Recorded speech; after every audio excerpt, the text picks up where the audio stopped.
So we're going to be looking at 5 most profitable types of real estate investment that you can do from anywhere in the world. So are you guys ready for me? 5 most profitable real estate investment opportunities. 5 most profitable. Number 1, property flipping. Everybody say property flipping. Come on, everybody say property flipping. So the first most profitable real estate investment opportunity I want to share today is property flipping. This is very, very lucrative. This is very, very profitable. Property flipping is basically the process of buying a real estate property, or buying a property or buying a real estate asset for the purpose of investment in the shortest possible time. Usually, it could be a land, it could be a house, and then sometimes you also add value to it, and before then flipping it. Sometimes you don't even add any value and you're able to flip it. So, for example, one of my friends was able to buy a particular property in Africa. As at the time, he got this particular property for $1 million, and in 45 days he was able to sell it for $2 million. However, I'm going to be telling you the secret to property flipping, because if you don't master the secret and you just go and do it, you will lose so much money.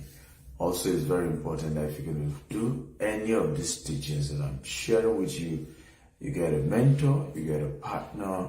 This is not something you just go ahead and start doing without having people who can guide you, who can mentor you. So let me give you a few tips, secrets to doing property flipping very well. Number 1, buy below the market price. Every time, buy below the market price. So if you're going to succeed with property flipping, you have to, or real estate flipping, or flipping the real estate sector, you have to buy below the market price. Okay, you want to go for a distressed sale, somebody buying property way 30% below the market price, 40% below the market price, 50% below the market price. That is the secret of property flipping, right? Because hear this, smart flippers make money when buying and not when selling. Okay, everybody type it. Smart properties flippers, they make money when buying and not when selling. So they want to make sure that they're buying it way, way below the market price. Way below. Okay, so I give you an example. I just gave you one, for example. The person bought it for $1 million. However, the reason why that particular property went for $1 million, because the actual value was $2 million. The owner had cancer and needed money very urgently for medical, health reasons, and that was the reason why the person sold it that low. So you want to understand that what makes sense. Now, what then happened in his own case, he bought it and put it back in the market. In 45 days, he got somebody to buy it at the actual price of $2 million, and he made a good profit. So can you see the money in the real estate sector?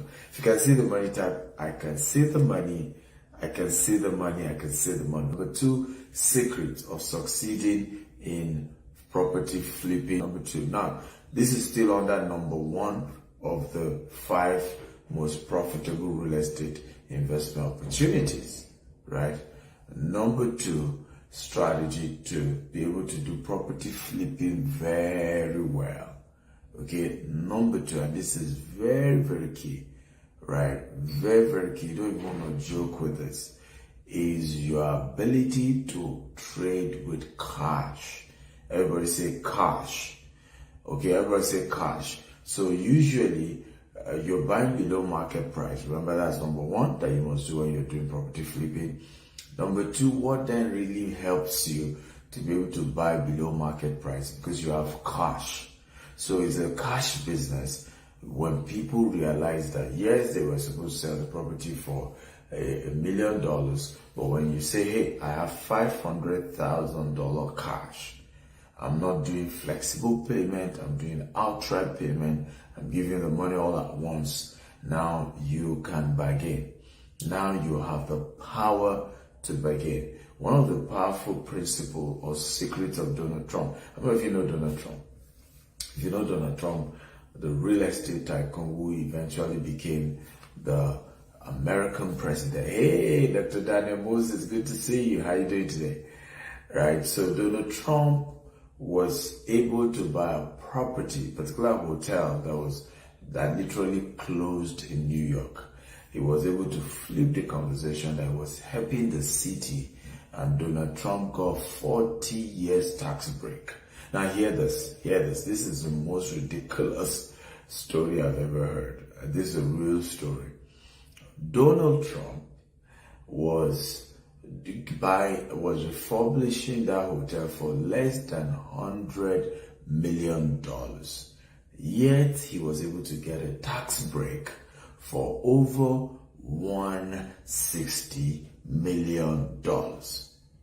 So why they gave him the 40-year tax break? Again, he was one of the few people who was willing to put in that level of volume of money into that particular hotel and refurbish, and the city kind of had no choice than to give him a ridiculous discount. So very, very important, guys. You want to leverage with cash. You want to have enough money, enough funds to be able to push down the price of the property that you're buying, to be able to negotiate it to pieces, because hey, I have outright money, I have liquidity, and the money is real, it's now, I can give it to you right away if you're going to go down on the price. So these are some of the secrets to being able to do property flipping very, very well. Number 3, and this is very, very important, and don't go into property flipping if you don't have this figured out. The market, the buyer. You must have the reservoir or the database or the pool of buyers even before starting to buy. You must have them in your hand. People who can buy such property. Okay, and maybe they now want a flexible payment, which you may be open to, considering, and all you just want to do is probably, and I give an example, the property is worth $2 million. You bought it for $1 million. All you will do is to say, hey, I'm willing to sell it for $2 million, but I need your first initial payment to be $1.2 million. So what happens? You already have your $1 million you initially invested. You also have another $200,000 profit already, and you're giving the person maybe a year to pay the remaining $800,000, right? That may then be the reason somebody is willing to then buy it from you. But it's important to have had the pool of buyers. Hear this, because if you do not have how to sell it, you're just going to tie down liquid. You're just going to have $1 million just sitting down there and nobody's buying. And remember, the secret to being able to do flipping, which is number 4, is the ability to do as many deals as possible. So it's not really about the profit margin. When it comes to property flipping, number 4, not about the profit margin, but about the volume of transactions you can do. So I have $1 million. I'm able to get a property worth $2 million. Now, even if I don't mind, I may even sell it for $1.5 million if I can sell it in 20 days, in 30 days, so that I can move to the next deal, and then the next deal, and then next. By the end of the year, I've done 5 to 10 deals with my initial $1 million, right? And I've turned $1 million to possibly $5 million. Now, are you ready for number 2? Number 2, 5 out of the 5 most profitable real estate investment opportunity that you can do, or you can go into, you can invest into. Number 2 is short-led business. Everybody says short-led business. So number 2 real estate investment opportunity is to go into short-led business. So, and this is even one of the easiest you can actually go into. right? This is one of the easiest you can go into. And I'll tell you why I say it's the easiest. Because it also can be the least capital intensive, right? It can be the least capital intensive. In other words, you can do this without having to spend too much money doing this particular business model, right? Shortlets, basically, I'll give you an example of one that one of my mentees did in Atlanta, Georgia. So it was able to get a particular two-bedroom apartment. Two-bedroom apartment in this particular neighborhood. So the neighborhood has the playground for kids. They had a gym. They had a central pool for everybody in that particular community. So it's a gated community that he got, and the rent is $1,800 every month. So in other words, he did not own it. Okay, but hear this. If you're going to do this, you need a letter of approval from your landlord to use his property for shortlet. Please, I want everybody to note that, right? If you're going to do shortlets and you're not the owner of the property, you want to get a letter. You want to get an approval. And please also note that, depend on the city. Some cities have banned shortlets. Some cities illegal to do shortlet. But either way, even if it's legal in your city, make sure you get a letter from the landlord, an approval, okay, agreeing that you can sublet or use this apartment for shortlet. This is very, very key. This is very, very important, and you don't want to break that rule. Okay, else you can run into big trouble. And don't say, oh, Dr. Steven talked to me and I'm in trouble. Don't do that. Okay, all I did was to do you a favor. I trained you for free. You didn't even pay me to learn. Okay, right? I don't know if you are learning. If you're learning type, I'm learning. For those of you just joining us, I'm Dr. Steven Akita, Africa's most influential investment coach, industry entrepreneur. I started my real estate business with just $10. I've grown into hundreds of millions of dollars today, and I'm sharing 5 most profitable real estate investment opportunity with you. I'd like you to share this video as many times as you can. Let it go viral so that a lot of people can learn. Somebody said that Africans don't like valuable information. They want to gossip. They want to know whether Tinubu is dead or Tinubu is alive. They want to know whether, we just want to insult our leaders, but when we are here learning valuable content, we're not going to share it. We're not going to push it out. And we have to develop the culture of celebrating intellectual power, intellectual capacity, and consuming content, consuming good information that has capacity to change our lives forever. That has to be our culture, right? And that's the only way we can build wealth and become wealthy people. So number 2 is shortlet. So this particular mentee of mine, so he got this property for $1,800 every month. That's the rent, and he was able to pay for 3 months, and then started letting it out. He put it on Airbnb and a couple of other sites. Now he was able to make average of $3,500 every month from that particular property. Okay, and he's not even the owner of that property. So in a year, this young man is able to make over $15,000. And before you know, he did the second one, he did the third one, he did the fourth one, and today he has more than 10 of this type of property in Atlanta, Georgia. And he's just able to get cash flow. Remember, the ultimate financial freedom is what? Is passive income, isn't it? Your ability to make money without having to do any other work. And one of the powerful things is once you get proper training in this short-length business, you can automate the entire process.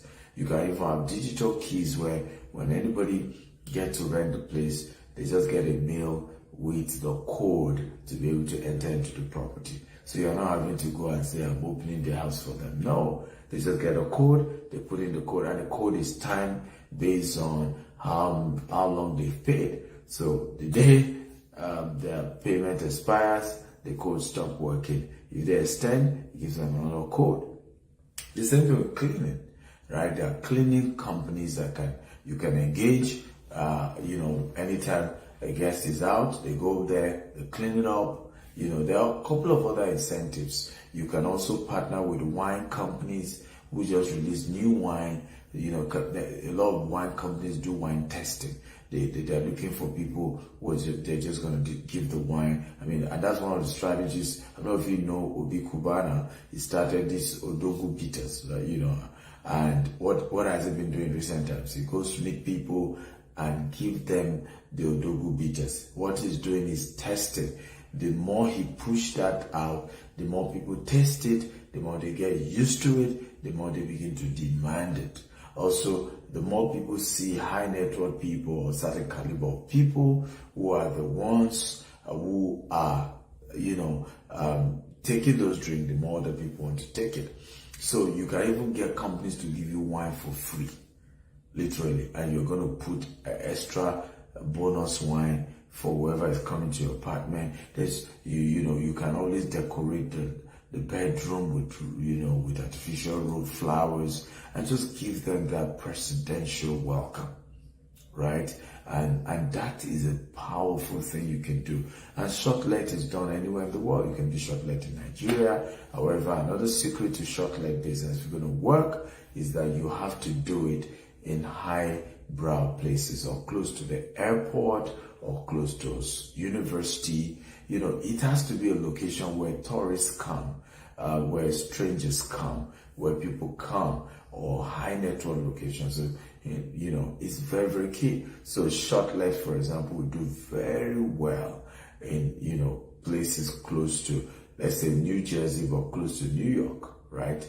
Any part of New Jersey that is very close to New York, shortlet will do well there, right? Shortlet, for example, is doing big even in Sharjah. Sharjah is like the bordering city next to Dubai, okay? Because some people can't afford staying in Dubai, so they rather go and stay in the shortlet and then drive down to Dubai, do their tour and experience Dubai, and then go back to Sharjah that has a more affordable housing. So either you do it in the city center or you do it, just at the boundary to a major tourist destination.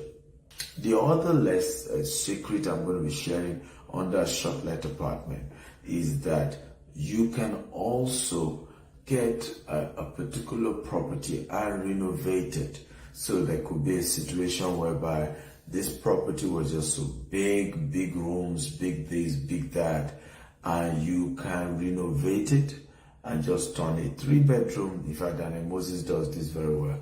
Turn a 3-bedroom to a 6-bedroom, right? You can turn a 4-bedroom to a 10-bedroom and just make them in suites, 1-bedroom and suites where the toilet is there, and then you can give them a common kitchen, common playground, and before you know it, a property that used to attract, let's say $2,500 every month can start bringing in $7,000 every month. Okay, so there are situations where you buy an old property, you renovate it, and for the purpose of shortlet, okay, and you're able to quickly make a lot of money, even to pay back what it cost you to buy the property. And of course, if you're in the Western world, you can get a mortgage, you can get lenders, and to help make this whole process easy such that you're not even going to use your money as it were in the long run, right? Because you're going to recuperate your money back quickly, and you will then have, again, passive income that just keep coming to you every month. You're making something on the various properties that is under your control. Okay. Number 3 is fractional real estate. Okay, fractional real estate investment. So we've seen situations where a lot of us might not have the resources to buy a property, right? We don't have the money to be able to buy, and rather than say, hey, oh, I can't do real estate business, okay, because I don't have money to buy a 2-bedroom, a 1-bedroom, I don't have money to buy a 3-bedroom, and so real estate business is not for me. No, you can own a fraction of a property, and whatever residual income is coming from that entire whole real estate, you get a fraction of it, right? And technology has become very helpful in this area. I don't know if you know, years ago, you cannot buy a fraction of a share. If you want to buy an Apple share, you have to buy a single, 1 share or 2 or 5, but you can't buy a fraction. But do you know now you can buy a fraction of Apple share for as low as $50? If you know, type I know. If you don't know, type I don't know. You heard me. You can buy a fraction of Apple share or Google share or Amazon share for as low as $50. And whatever then becomes the dividend of 1 share, it is divided based on the fraction you own, and you get a fraction dividend, right? You get a fraction dividend. So even when that shares, grows, maybe it used to be $500 to 1 share, then it's grown to $2,000 to 1 share. That's also how your own equity will have grown from $50, right, to what? To $200, because you own a fraction of one whole estate. So right now you can also own a fraction of a house, and whatever revenue that house is generating, you are able to get a fraction of it. So even our company, GTEX Homes, will have a fractional investment program in dollars and in a local currency, in dirhams, in pounds, in naira, and you can own a fraction. And every year you are taking a piece of the cake. You are eating the real estate money. So you can own a fraction of a real estate and get returns on a regular basis. And this is a major way to build wealth, is a major way to become wealthy. You see, when you keep your money in savings account, I call it shaving account. They're shaving your hair. You're losing money. Many of your savings accounts don't drop money anymore. Years ago, when you put money in savings account, you get returns. Every month something drops. Right now, inflation has messed up your money. So some of you probably had $1 million in your bank account, right? What $1 million could buy January 2020, you probably will need $1.2 million to buy the same thing, even in America, even in Europe, even in the US. So I got somebody was sharing something about, he feels, that somebody bought real estate in Nigeria, and years later, the real estate is not working or something. Just had his own view about how the person put in $1 million after they sold that particular real estate. What came out of the real estate was about $800,000. I was talking about inflation.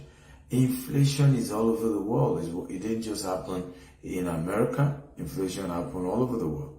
So there's inflation globally, and money is losing power globally, globally. And so don't get into that mindset of, it was only those in Nigeria who lost money. No. So never keep your money in the bank. So buy to rent. So a lot of time we buy properties for the sake of we want to live in it. But there are concepts where you buy real estate specifically for the purpose of investment. You buy a house strictly to rent it out. You have no intention to live in the house. You will never even, as a matter of fact, live in the house. If for any reason you no longer can get money from renting the house, you prefer to sell it, right? And unfortunately, a lot of people don't even take advantage of this. Now, I want to ask you guys a question. Okay? I want to ask you guys a question, right? which is the best to do first? Okay, buying a house to live in, or you buy a house, okay, and you rent it out while you are still in a tenant apartment, okay, while you're still a tenant. So I'll answer your question again.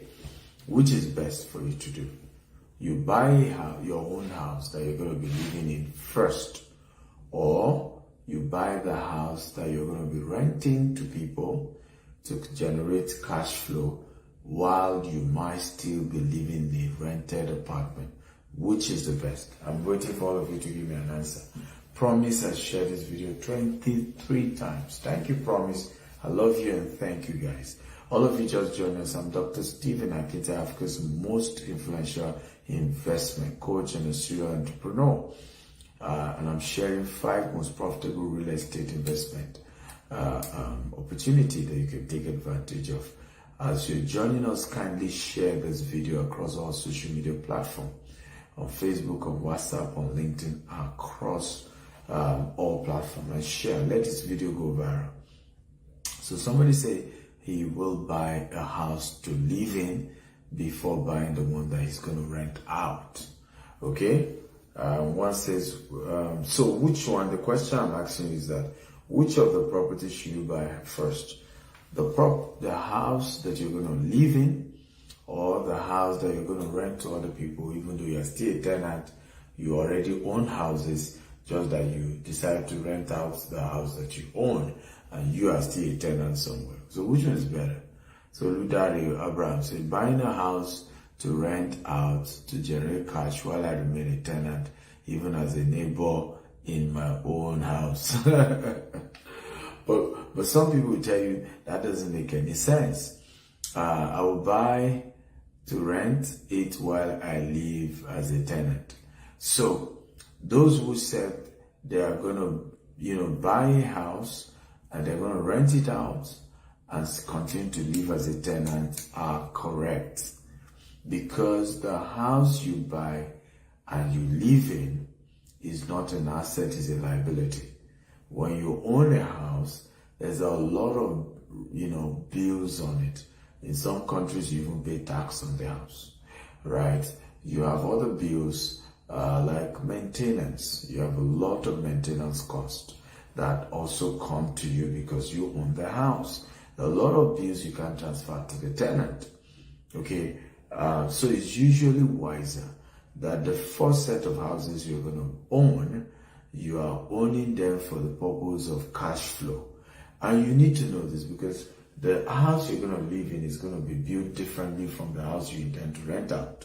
The locations are going to be different.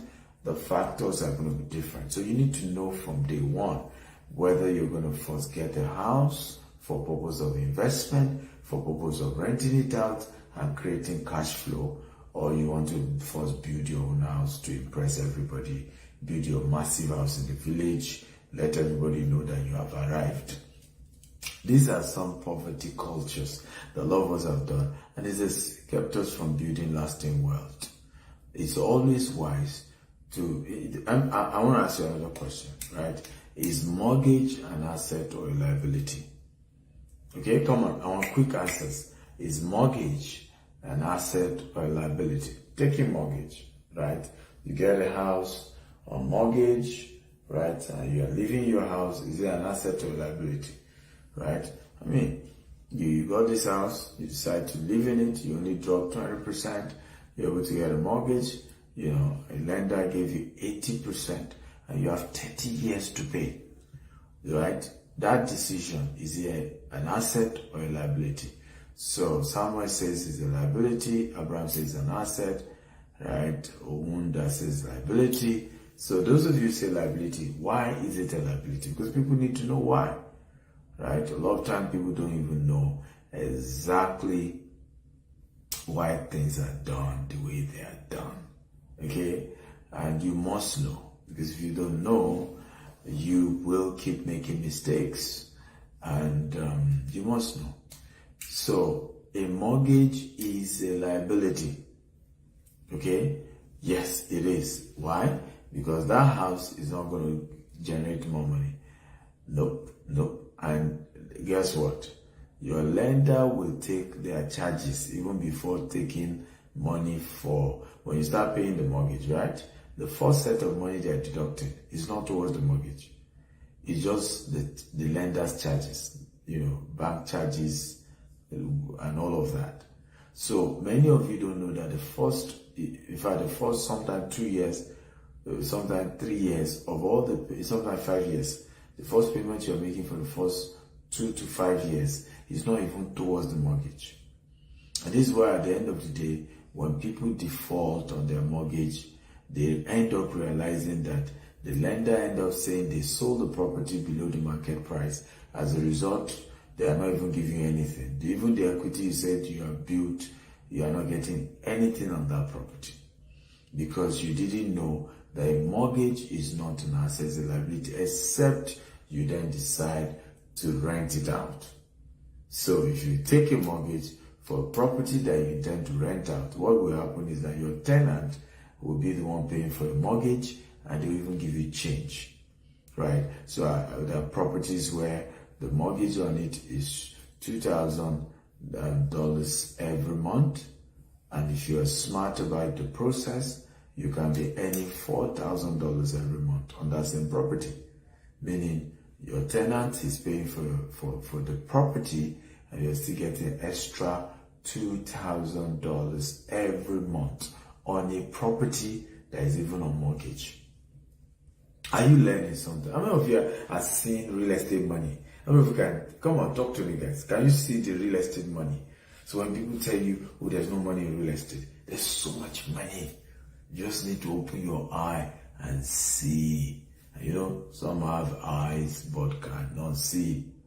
Some can see but have no eyes. We have eyes and we can see. Glory be to God on earth. So are you happy? If you are happy about what you've learned today, type I'm happy, I'm happy, I'm happy. This is eye opener. Come on, show me some love, show some gratitude, man. If you're happy about what I've shared with you for free, you didn't even pay. I spent almost an hour with you just to share without you paying a dime. I think you should show some gratitude. So I want to thank all of you for listening. I'm going to stop here.